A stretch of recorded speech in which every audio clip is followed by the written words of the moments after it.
Você pode ter a casa repleta de amigos, paredes e pisos cobertos de bens,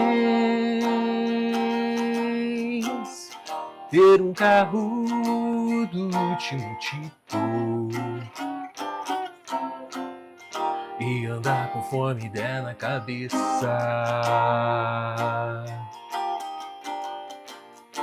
Ou pode até ser um cara que vive apertado, até mesmo dentro de uma lotação,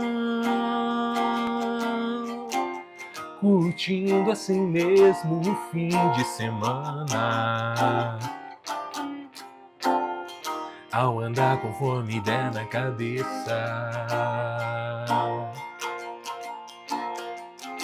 Mas sempre será como folha no vento, esperando o momento de cair. Você pode ter tudo aquilo que sonhar, mas nunca terá a paz que existe lá dentro, que não se encontra para poder comprar. Porque essa paz só tem a pessoa que se encontra com Cristo.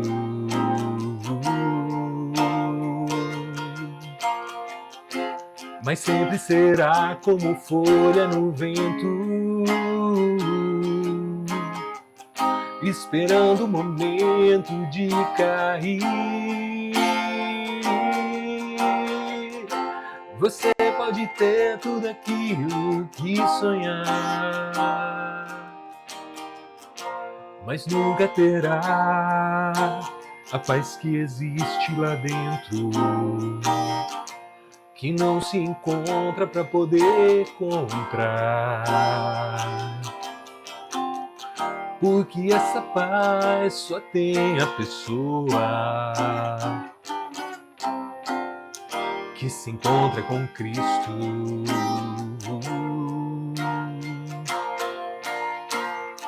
Que se encontra com Cristo.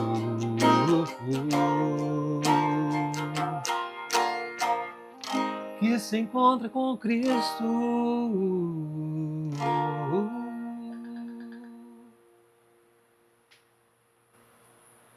Senhor Jesus, nos achegamos mais uma vez a Ti, a Tua presença, para que o Senhor nos guie através do Teu Espírito Santo nesse momento de busca, de aprendizado, de edificação mútua, Senhor. Sê conosco, que Teu Espírito seja sobre nós na graça do Pai. É isso que nós pedimos, em nome de Jesus. Amém. Essa música, para quem é mais antigo de igreja, não é nenhuma novidade, né? Você pode ter, do João Alexandre, um clássico da época dos corinhos, né? A gente cantava corinhos, esse era um dos corinhos que se cantava na igreja. Você pode ter a casa repleta de amigos. Vamos lá, o assunto que a gente vai falar hoje é de Deus não se zomba. Algumas semanas, no dia 5 de janeiro, a gente teve a cerimônia do Globo de Ouro, né? Quando até a Fernanda Torres foi premiada ali pelo filme Ainda Estou Aqui, e foi a primeira vez que uma brasileira ganhou o Globo de Ouro, né? Foi uma festa, né? Uma comemoração muito grande aqui no Brasil. Principalmente o pessoal mais envolvido, né, com a área do cinema, do audiovisual, tal. Isso teve uma grande repercussão por aqui.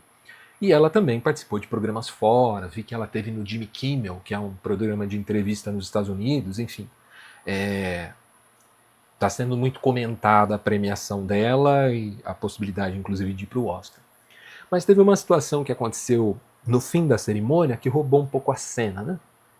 Quando a apresentadora Nikki Glaser fez uma piada com o fato de que haviam agradecido, o pessoal que foi pegar o prêmio, né, agradeceu a mãe, ao pessoal da equipe, a marido, esposa, etc., mas Deus teve zero agradecimentos, né, na cerimônia. Ninguém agradeceu a Deus, né, nessa cerimônia. Inclusive ela faz uma piada, tipo, essa é uma cidade que o povo não acredita muito em Deus mesmo, fez uma piada desse tipo.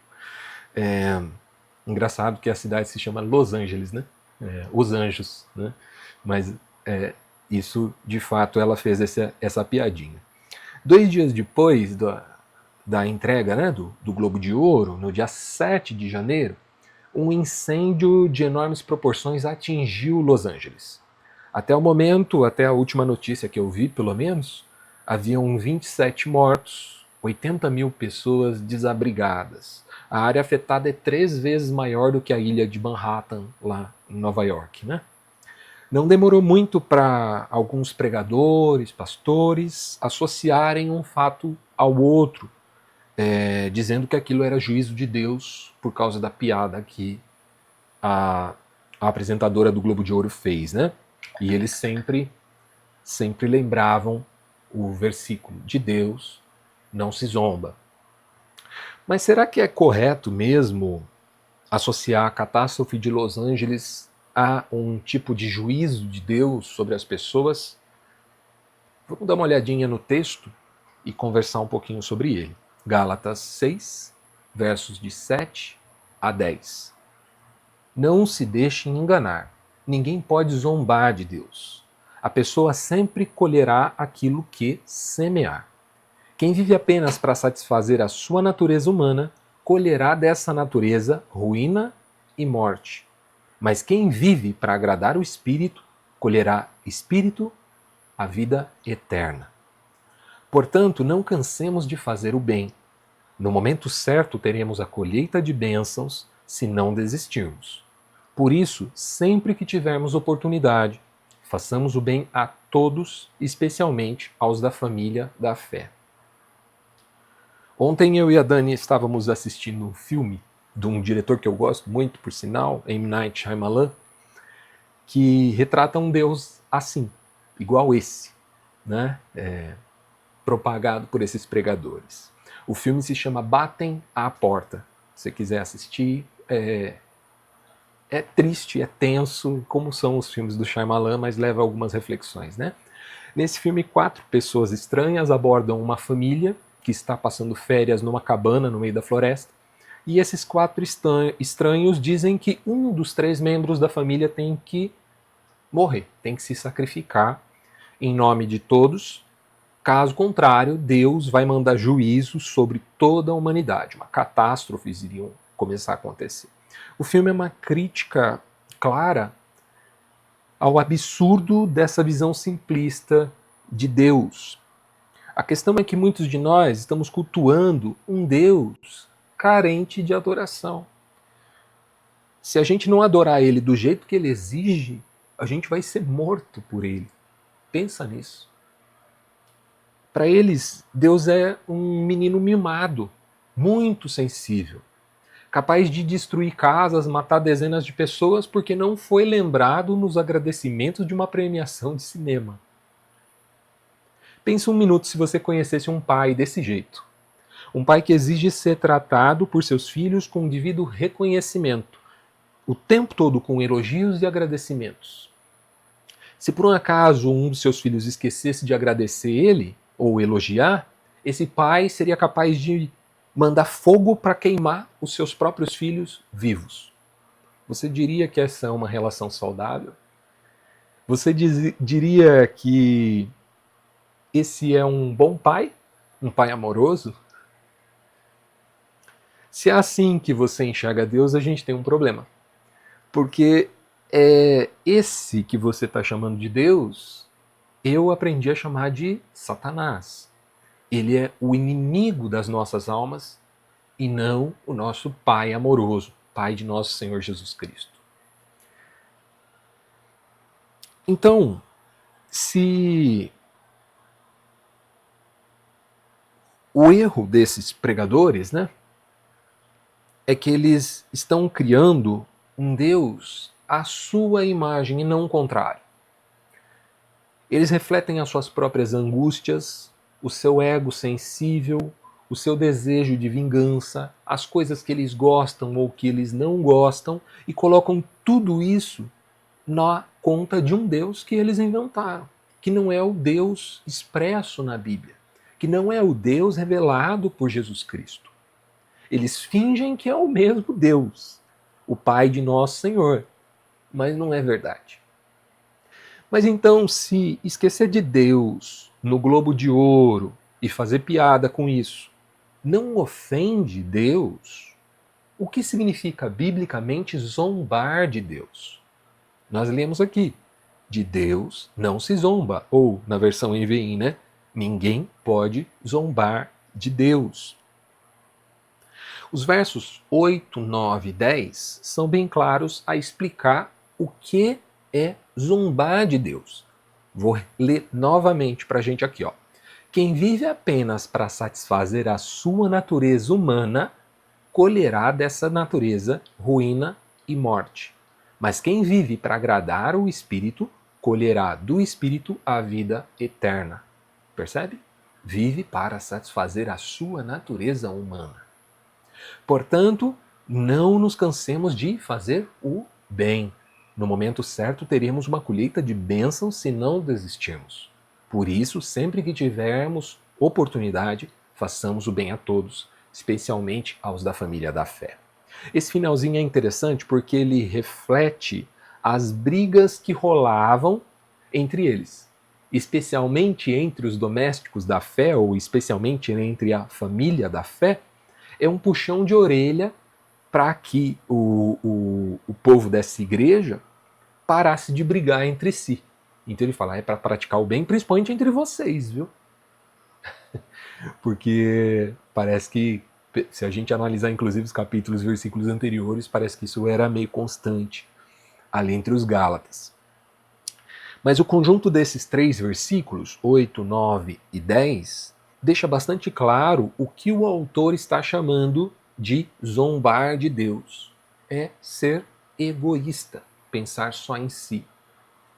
O egoísta, porque ele pensa só em si, ele acaba abandonado e sem amigos. Já dizia o sábio Jorge Benjor, né? Se malandro soubesse como é bom ser honesto, seria honesto só por malandragem, né? Ou seja, o egoísmo imediatista sempre vai levar a pessoa a uma falência futura. Mas ela só pensa no agora, ela quer tudo para si, agora, né? Então ela sacrifica a si mesma no futuro. O que o homem plantar, isso se fará. Ele planta egoísmo, ele colhe lá na frente o quê? Egoísmo. Daí você pode me acusar de estar pregando um Deus muito paz e amor, muito vibes demais, uma religião onde tudo pode, nada tem consequência. Afinal, o Deus do Antigo Testamento, ele deixou alguns exemplos de juízo, né? Como nas histórias de Noé, na história de Sodoma, na história de Nínive, na história de Jericó, certo? Em cada uma dessas 4 histórias, Noé, Sodoma, Jericó e Nínive, a gente sabe que a população dessas cidades, esses povos, ofenderam a Deus. E então o Todo-Poderoso avisou que mandaria juízo e, na maioria dos casos, ele de fato mandou. Mas como foi que essas 4 histórias, como foi que o povo zombou de Deus? Eles esqueceram de agradecer ele na entrega de um prêmio? Não. Gênesis 6:5 fala sobre o anúncio do juízo de Deus ali no dilúvio, né?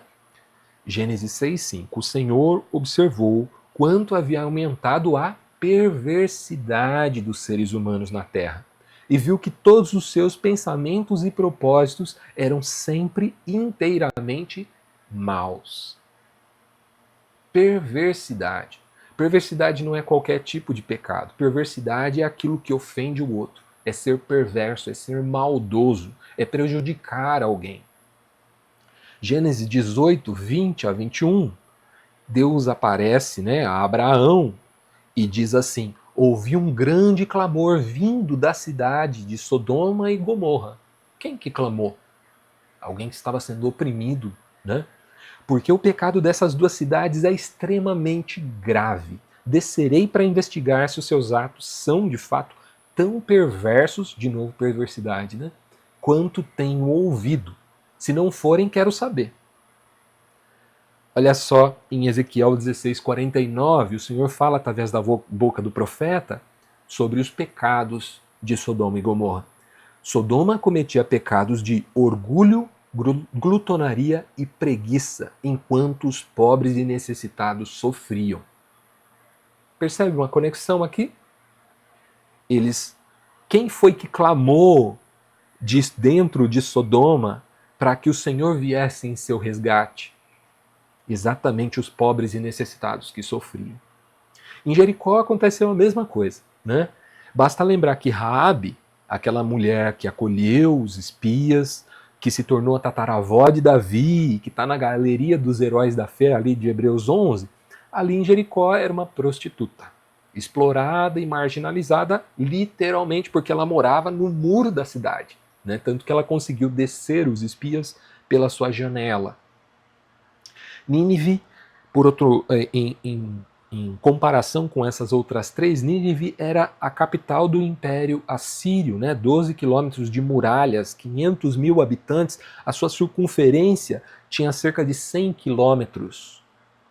O livro de Naum é praticamente inteiro só de denúncia contra Nínive. Não é só em Jonas que Nínive aparece, né? Há registros da sua violência em detalhes encontrados na parede do Palácio Sem Rival, que era a sede de Nínive. Nele foram descobertas estátuas entre 9 e 27 toneladas, erguidas por escravos, entalhadas em monolitos de pedra. Eles tinham a prática, o hábito de empalar os seus inimigos, e eles se orgulhavam disso, tanto que isso está entalhado nas paredes do Palácio Sem Rival. Zombar de Deus é oprimir o ser humano. Foi assim lá no dilúvio, foi assim em Sodoma, foi assim em Jericó, foi assim em Nínive, e é assim em todos os lugares onde Deus manda juízo. Todo mundo que tenta levar vantagem sobre o outro está zombando de Deus. Olha só o que Paulo também vai escrever aos Romanos sobre esse mesmo assunto. Romanos 2, de 6 a 11. Ele julgará cada um de acordo com os seus atos. Dará vida eterna àqueles que, persistindo em fazer o bem, buscam glória, honra e imortalidade. Fazer o bem. Mas derramará ira e indignação sobre os que vivem para si mesmos, ou seja, os egoístas, né?